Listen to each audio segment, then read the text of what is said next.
Hello students, welcome to our channel Kiran Singh maths Pathshala. I am your maths teacher Kiran Singh. बच्चों, आज के video में हम लोग चैप्टर 11 अंडरस्टैंडिंग क्वाड्रिलेटरल के लिए इंट्रोडक्शन पार्ट पढ़ेंगे। हमारे पास क्वाड्रिलेटरल का मतलब आप लोगों को पता है, a simple closed figure made up of 4 line segment. जो 4 लाइन सेगमेंट्स के मिलने से बना होता है वो क्या होता है? क्वाड्रिलेटरल होता है। अब सबसे पहले इसमें जो हमें इंट्रोडक्शन में पढ़ना है वो हमें पढ़ना है कर्व के बारे में।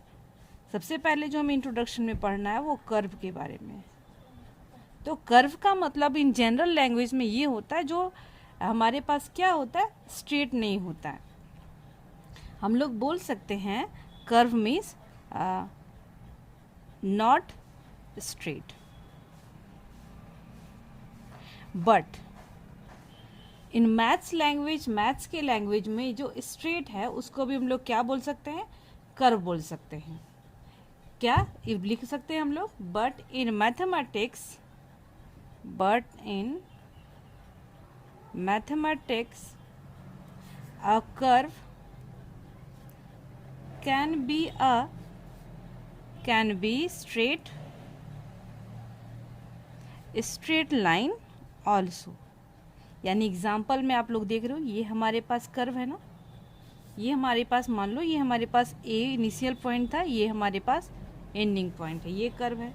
इस तरीके का अगर हम लोग ले लेते हैं एक लाइन सेगमेंट, इस तरीके से एक लाइन सेगमेंट ये, अगर ये हमारे पास, तो ये भी हमारे पास कर्व है। एक कर्व इस साइड से आया, एक कर्व हमारे पास इस साइड से आया, ये हमारे पास कर्व है।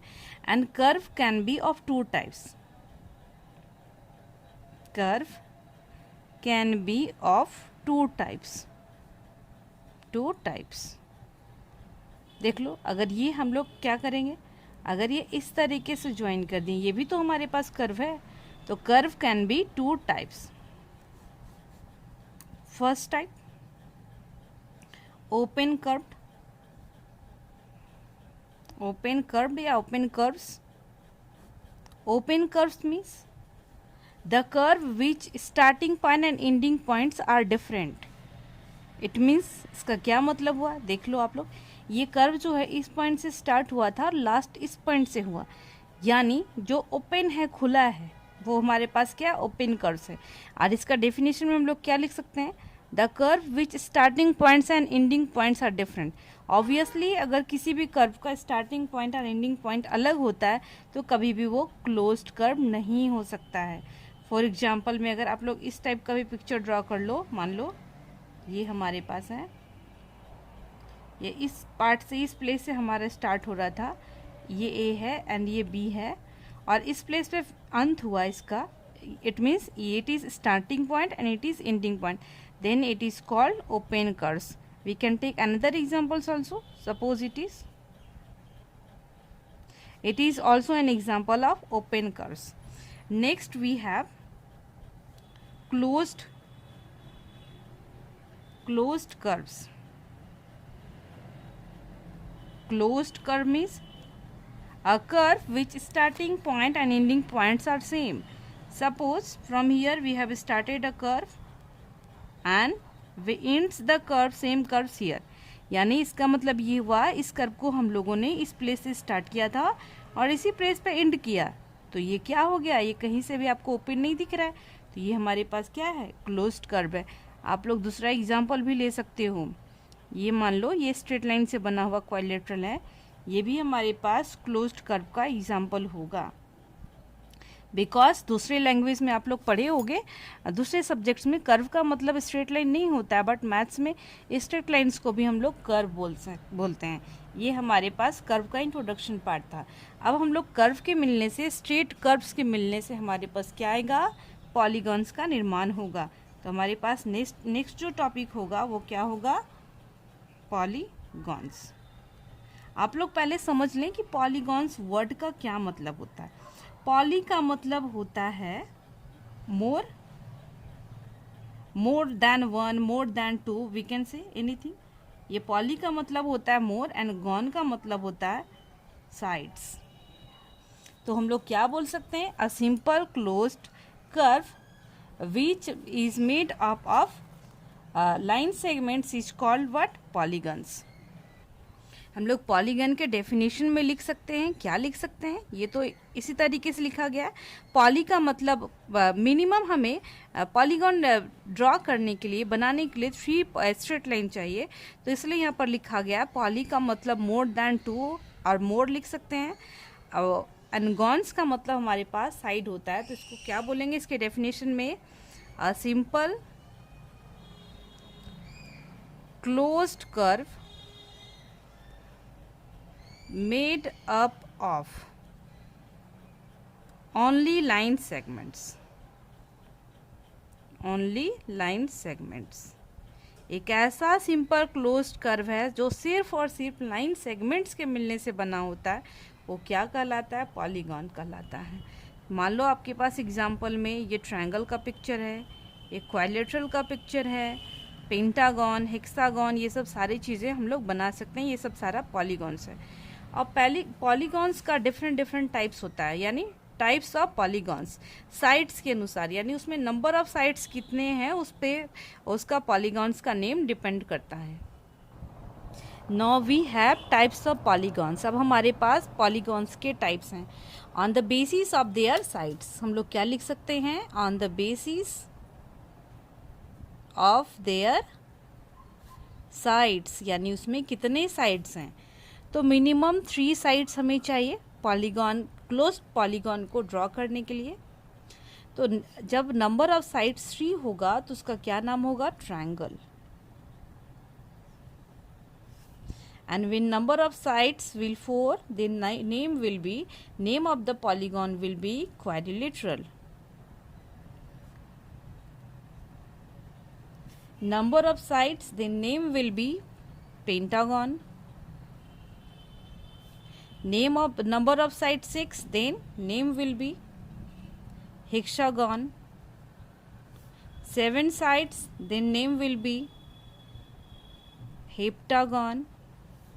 Sides 8 and name will be octagon. 9 sides, nonagon. And when the number of sides will be 10, the name will be decagon. Similarly हमारे पास ये चलते रहेगा, और मान लो अगर आपके पास नंबर ऑफ साइड्स n है तो इसका नाम हो जाएगा n गॉन हो जाएगा। इस तरीके से नंबर ऑफ साइड्स यानी साइड्स कितने हैं उस पर उसका नेम डिपेंड करता है। स्टूडेंट्स, अब हम लोग adjacent sides, adjacent vertices, diagonals, polygon के ये सब सारे पार्ट्स होते हैं, यानी एक पॉलीगॉन में एडजेसेंट साइड्स हो सकते हैं, उसमें वर्टिसेस होते हैं, पॉलीगॉन में डायगोनल्स होते हैं, उसके बारे में पढ़ेंगे। सबसे पहले हमारे पास जो टॉपिक है वो एडजेसेंट साइड्स है। तो एडजेसेंट का मतलब क्या होता है, एडजेसेंट साइड्स का मतलब क्या होता है, हम लोग पिक्चर से समझने की कोशिश करते हैं। मान लो ये पिक्चर हमारे पास दिया हुआ है, एंड सबसे पहले हम लोग इसको नेमिंग करते हैं ABCD। ये एक क्वाड्रिलेटरल का पिक्चर है, जिसमें एडजेसेंट साइड्स क्या होंगे, any two sides with common and point, यानी कोई भी 2 साइड्स जिसका एक एंड पॉइंट कॉमन हो उसको क्या बोलेंगे, एडजेसेंट साइड्स। डेफिनेशन हम लोग लिख सकते हैं, any 2 sides with common and point is called adjacent side।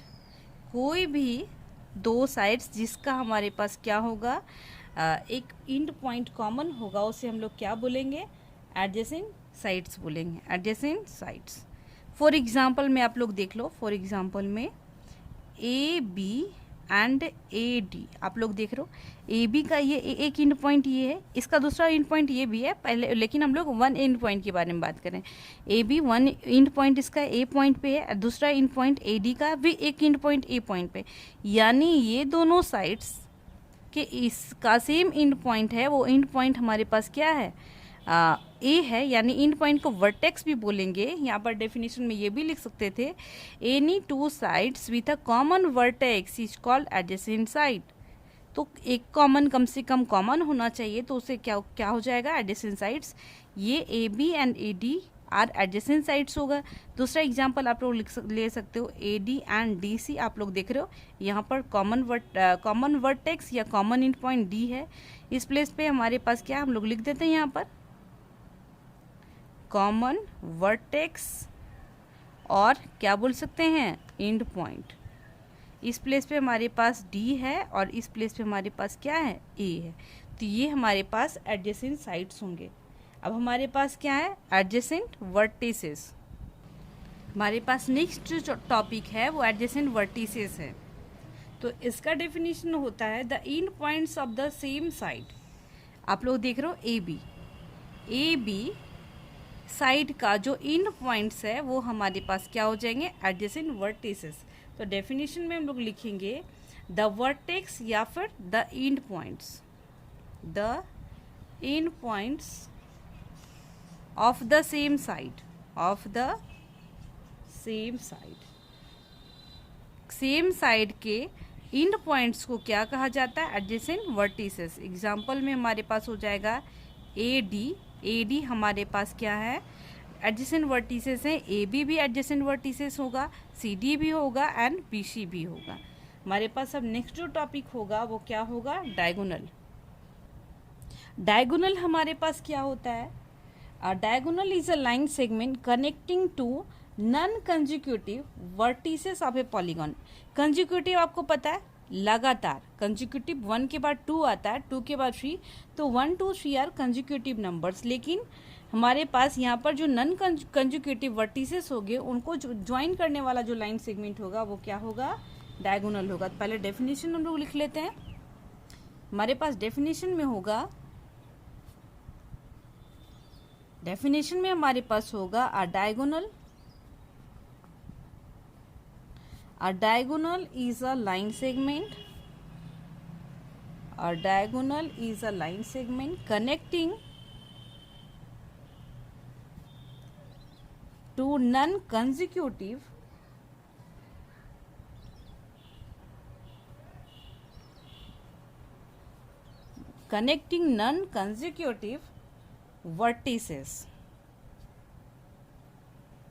vertices of a polygon।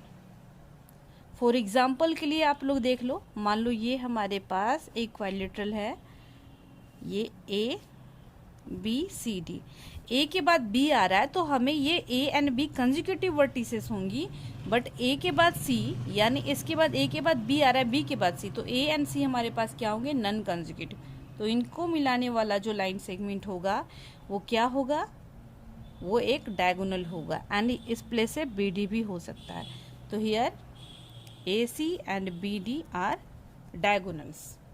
Next जो टॉपिक हमारे पास आता है वो आता है interior and exterior of a curve. We have next topic is interior and exterior of a curve. मान लो आपके पास कोई भी एक कर्व दिया हुआ है, वो कर्व क्लोज्ड हो, ओपन हो, कुछ भी हो सकता है। तो इसमें हमारे पास क्या है, interior and exterior of a curve. तो इंटीरियर का मतलब क्या होता है, interior and exterior of curve के बारे में बोला है तो हम लोग क्लोज्ड कर्व को ही लेंगे, क्योंकि ओपन कर्व तो हमारे पास खुला होता है। हमारे पास क्या है, इंटीरियर एंड एक्सटीरियर। तो इंटीरियर का मतलब होता है, मान लो कुछ पॉइंट्स हमारे पास ये हैं जिनका naming A B C D है, तो ये इंटीरियर हो जाएगा। और एक्सटीरियर मतलब बाहर होता है, तो मान लो ये ई ले लिए, एफ ले लिए, तो क्या हो गया, एक्सटीरियर हो गया। नेक्स्ट एक चीज़ और भी हो सकता है, मान लो कोई पॉइंट्स ऐसा भी तो होगा जो उसकी बाउंड्री पे लाई करेगा। मान लो ये जी है एंड ये एच है, तो हमारे पास इंटीरियर एक्सटीरियर के अलावा एक चीज़ और होता है, ऑन द बाउंड्री और ऑन द सर्कमफेरेंस। तो ये जो होगा ये इंटीरियर हो जाएगा हमारे पास, ये इंटीरियर जो हमारे पास क्या है, अंदर वाला पार्ट है। और वो सारे पॉइंट्स जो बाहर होते हैं वो क्या होंगे, ये भी हो जाएगा, ये एक्सटीरियर हो जाएगा। और ये जो पॉइंट होगा ये ऑन द कर्व होगा, ऑन द कर्व और on the boundary, on the boundary हम लोग बोल सकते हैं। ये interior and exterior of a curve, आपका ये टॉपिक भी कंप्लीट हो गया। नेक्स्ट जो टॉपिक आपके पास है वो कॉन्वेक्स एंड कॉनकेव पॉलीगॉन है।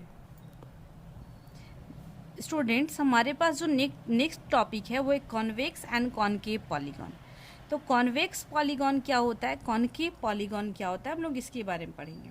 तो इस के बारे में हम लोग इस तरीके से 2 तरीके से हम लोग पढ़ेंगे और जो आपको इजी लगेगा आप लोग उस तरीके से समझिएगा। पहला जो तरीका है, polygon is a convex polygon if the line segment joining any 2 points inside it. अगर इसके अंदर कोई भी 2 पॉइंट रखते हैं, मान लो आप कहीं पर भी 2 पॉइंट रखते हो, अगर उन दोनों को हम ज्वाइन करते हैं तो कम्प्लीटली उसके अंदर ही लाई करता है। मान लो ये पी पॉइंट था, ये क्यू पॉइंट था, अगर इसी पॉइंट को अब हम लोग इस प्लेस पे रखते हो, मान लो ये पॉइंट पी है एंड ये पॉइंट क्यू है, अगर आप इन दोनों को ज्वाइन करोगे तो ये कम्प्लीटली क्या हो रहा है, उसके अंदर लाई नहीं कर रहा है। तो कोई भी पॉइंट अगर आप उसके अंदर रखते हो, अगर उन दोनों को ज्वाइन करते हो, अगर वो कम्प्लीटली लाई करता है उस पॉलीगॉन के अंदर, तो वो हमारे पास कॉन्वेक्स पॉलीगॉन हो जाएगा। ये जो पिक्चर्स हैं ये हमारे पास कॉन्वेक्स के हैं, कॉन्वेक्स पॉलीगॉन। और ये दोनों जो पिक्चर्स हैं ये हमारे पास क्या हैं, ये कॉनकेव के हैं, कॉनकेव पॉलीगॉन के हैं। अगर आप लोग मान लो इस प्लेस पे 2 पॉइंट रखते हो, अगर इन दोनों को ज्वाइन करोगे तो ये भी बाहर चला गया ना, बट अगर यहाँ पर 2 पॉइंट को रखते हो आप लोग देख लो तो ये कम्प्लीटली इसके अंदर लाई कर रहा है। ये तो आपके बुक का कॉन्सेप्ट है, लेकिन दूसरा कॉन्सेप्ट एक और भी है, एक ऐसा पॉलीगॉन जिसका हर एक एंगल 180 डिग्री से छोटा होता है। I am talking about each and every angle. If the each and every angle of a polygon is of measure 100 less than 180 degree, then it will be convex polygon. What is the meaning? Try to understand it.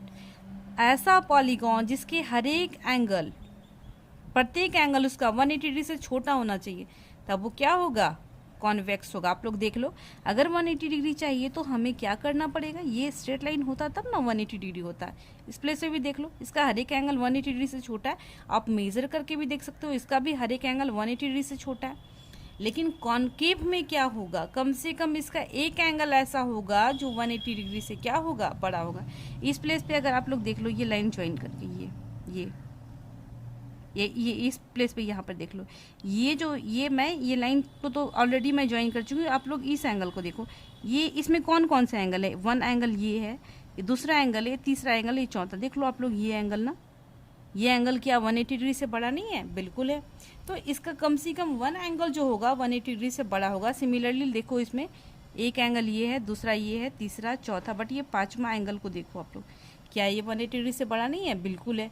तो ऐसा polygon जिसका कम से कम एक angle 180 degree से बड़ा होता है, तो वो जो पॉलीगॉन होता है वो क्या हो जाता है, कॉनकेव पॉलीगॉन हो जाता है। अब हम लोग नेक्स्ट टॉपिक को पढ़ेंगे। Students, now we have the next topic is regular polygons. Regular polygons का मतलब होता है polygon having all sides and all angles are equal. सबसे पहले हम लोग डेफिनेशन लिखते हैं, a polygon having all sides and all angles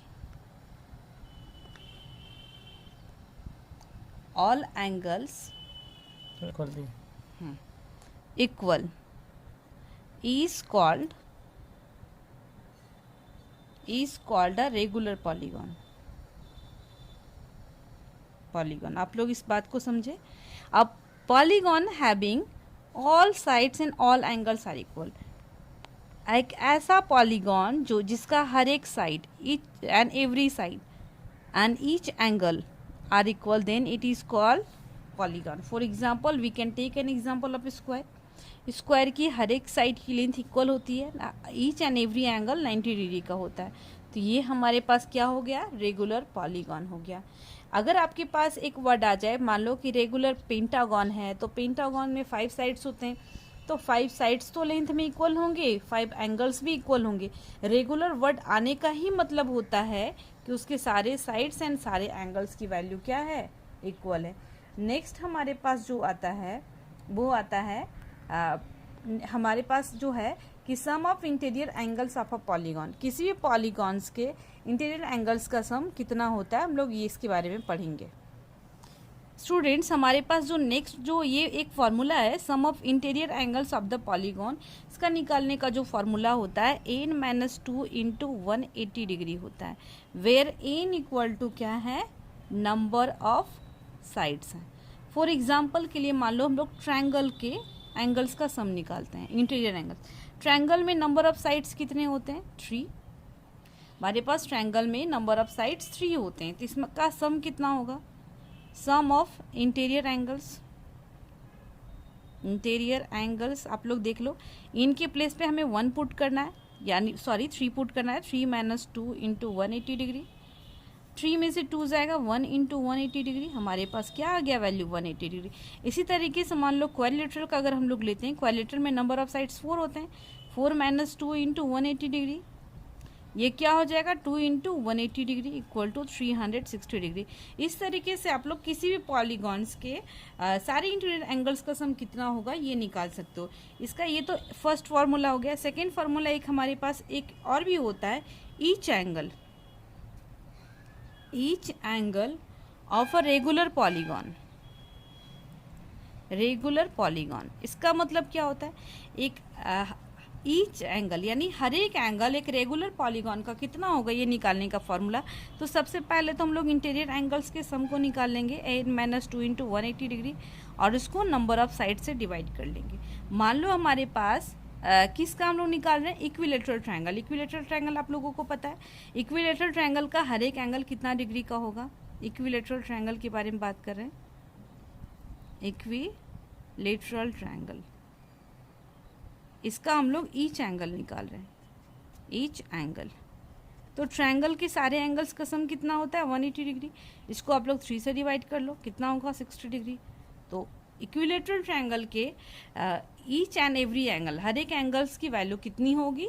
60 degree होगी। बच्चों इसके पहले आपके पास एक टॉपिक आया था, angle sum property of equilateral, और इसको ट्रायंगल्स के रूप में डिवाइड करके उसके वैल्यू को निकाला जाता है।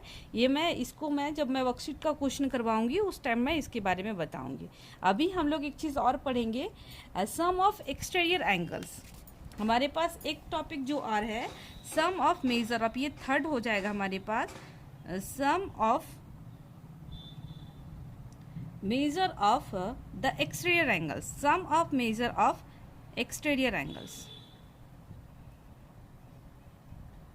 of any polygon equal to 360 degree होगा।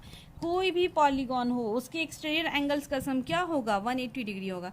एक्सटीरियर एंगल क्या होता है आप लोग इस प्लेस पे समझ लो। मान लो ये एक ट्रायंगल है, ये ट्रायंगल है, तो ये इसको आगे एक्सटेंड करेंगे तो ये एक्सटीरियर एंगल, इसको आगे एक्सटेंड करेंगे तो ये होगा, इसको आगे एक्सटेंड करेंगे तो ये जो एक्सटीरियर एंगल्स हैं इनका सम क्या होगा? हमेशा 360 डिग्री होगा। इसका यूज़ हम लोग क्वेश्चंस के मतलब वर्कशीट 1 के क्वेश्चंस को सॉल्व करने में करेंगे। बच्चों ये हमारे पास चैप्टर 11 अंडरस्टैंडिंग क्वाड्रिलेटरल के लिए इंट्रोडक्शन पार्ट था। नेक्स्ट वीडियो में हम लोग वर्कशीट के क्वेश्चन को भी सॉल्व करेंगे। अगर मैं जो पढ़ाती हूँ, whatever I am teaching you, if you are able to understand it completely, then please like the video, write the comments and subscribe our channels also, and you will press the bell icon also so that you can get the latest videos. Thank you for watching me.